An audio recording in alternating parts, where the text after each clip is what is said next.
The very first attack opening which I want us to imprint in our brain is him backing up and showing his palm towards us like this, almost like he's showing us his manicure. Now this gives a fully charged R2 attack opening, and it happens often, and it repeats in the second phase. Here I could do a colossal weapon, fully charged R2. He backs up and shows his hand, and we go with an R2. Just right here you can see. Next fully charged R2 attack opening is the ground stab and uproot. The hitbox of the uproot part of the stab is actually tiny. Here you can see that. So you can initiate your charge R2 early for maximum disrespect. Dodge as the trident descends and point towards you like here. Next easy punish in the first phase is the overhead slam, which gives you an opening for a cheeky L1 or a tap R2 if you're not wielding a colossal. Dodge as the trident is up and he lifts his leg, like right here. Trident is up and the leg is lifted and you can dodge. Next up we have the trident push into Blood Flame Talons. Telegraphed by him pushing for the trident first, it is possible to land 2 charged heavies here by strafing. The follow-up swing will miss you like you see right here. It is also possible to under or overstrafe this attack if you are not careful, and if you do not want to risk it in higher depths, you can simply dodge this and the follow-up for a safer charged heavy opening. Now to dodge it, there are 2 indicators. Dodge as he draws the talons up to this length and he lifts his back leg like here.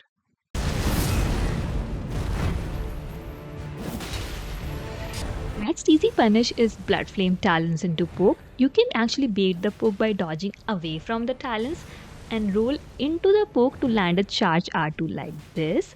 To dodge the AoE, dodge back as he finishes drawing the talons. I'll show you. Dodge when the talons are up to this length and dodge the poke as he starts the charge like here. It is very easy to dodge early for this. You may want to dodge as he just starts to conjure the talons and the explosion can roll catch you. So dodge when he finishes drawing them, then dodge into the poke to land a hit. By the way, running poke can also occur in isolation and can be punished like here. Next up we have the Nihil countdown swings.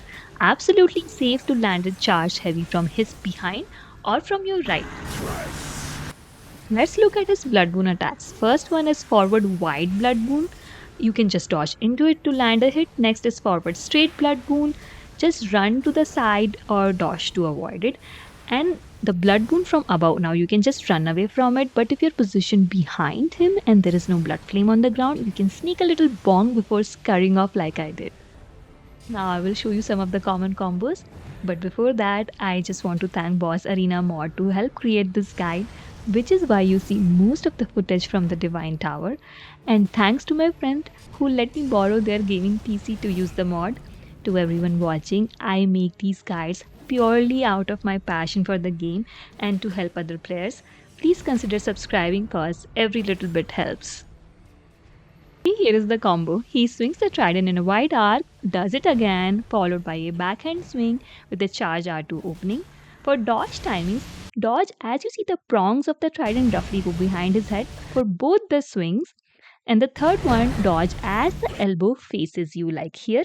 Do not panic roll this combo, just wait a bit, then dodge and repeat. Dodge, dodge, dodge, charge R2. Next combo is when he does one-handed backhand swing into two-handed swing followed by a backhand swing with the R2 opening. These swings can come from either your left or right, but the dodge timing remains the same. Again, it ends with him showing his cuticles for a charge R2 opening. Dodge the first swing as he dips his elbow towards you like here. Second one as the trident is up top before coming down. Third as his elbow faces you again like here. As you can see, this ends with the charge R2 attack window as he shows us his manicure. All 3 dodges have a bit of a delay. For the love of Marika, don't spam circle. It will roll catch you. Dodge, dodge, dodge, charge R2. For the phase transition and the Nihil attack, if you don't get the Purifying Crystal Tear from Libra or the shirtless Albinoric wearing shorts from the Blood Runes, I cannot find him in my footage, so this is the next best reference. You can heal through it before the last Nihil and attack him. Otherwise, Revenant's art, Executor's art with roar healing, Recluse's ultimate, and my favorite, Wings of Salvation protecting the flock, makes this attack a non-issue. After that, he summons arena wide tridents, which are easier to deal in trios. Try to get one or two trident pillars adjacent to each other to create a safe zone. You have 25 seconds before they start doing ridiculous damage. In solos, use Mohg's recovery time to break some tridents. Be careful though and keep him in view as you do that, cause his attacks have crazy AoEs in the second phase.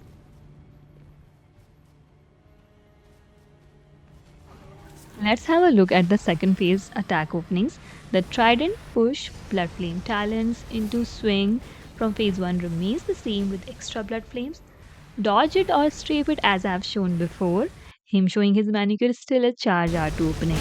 Now let's talk about his dive move since he does that a lot in this phase. The most common way it ends is either by a ground stab and uproot, but with this time with AoE, and another by showing his manicure for an R2 opening. To deal with it, I recommend walking back as soon as you see him go up, dodge backwards for the blood boon, keep walking back, dodge backwards for the dive.